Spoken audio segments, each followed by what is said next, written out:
the Holy Spirit as Communio, concerning the relationship of pneumatology and spirituality in Augustine. Joseph Ratzinger. Becoming a Christian means becoming Communio, and thereby entering into the mode of being of the Holy Spirit. The words pneumatology and spirituality, which together constitute our topic, are closely tied to one another in a purely verbal sense. One is the translation of the other. This expresses a connection of fundamental significance. The Holy Spirit is recognizable in the way in which he forms human life. A life formed from faith is in turn a sign of the Holy Spirit.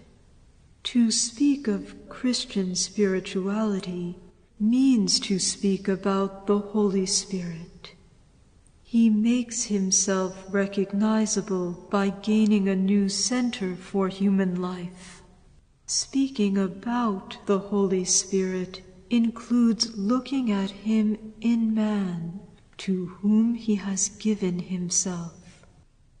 There is a certain difficulty in speaking about the Holy Spirit, even a certain danger. He withdraws from us into mystery even more than Christ. It is quite possible that this topic has sparked only idle speculation, and that human life is being based upon self-made fantasies rather than reality. This is why I hesitated to offer just my own reflections.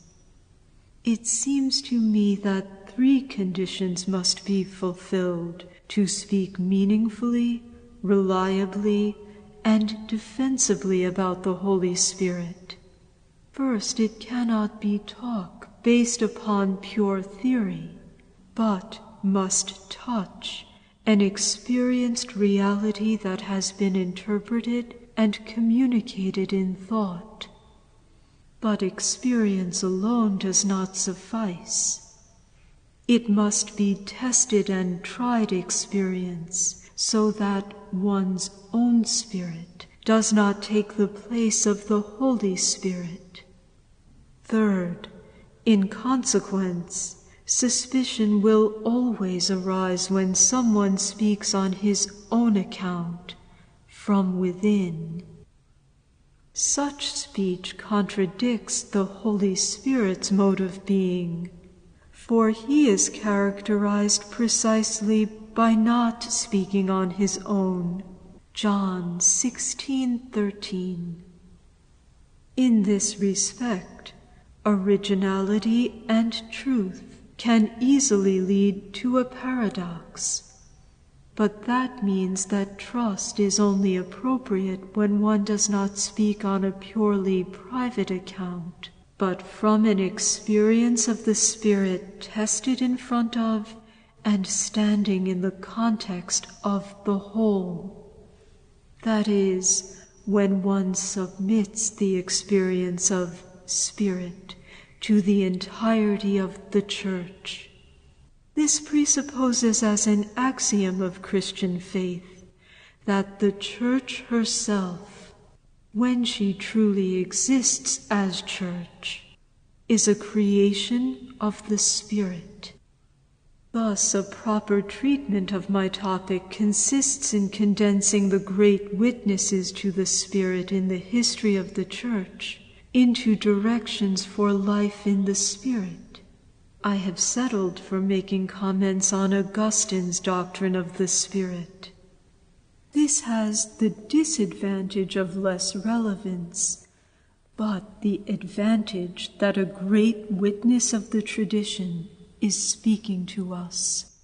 Another advantage is its objectivity. What has survived the sieve of 1,500 years of history as an expression of common faith and become the starting point for life lived in the Spirit can claim a certain level of legitimacy.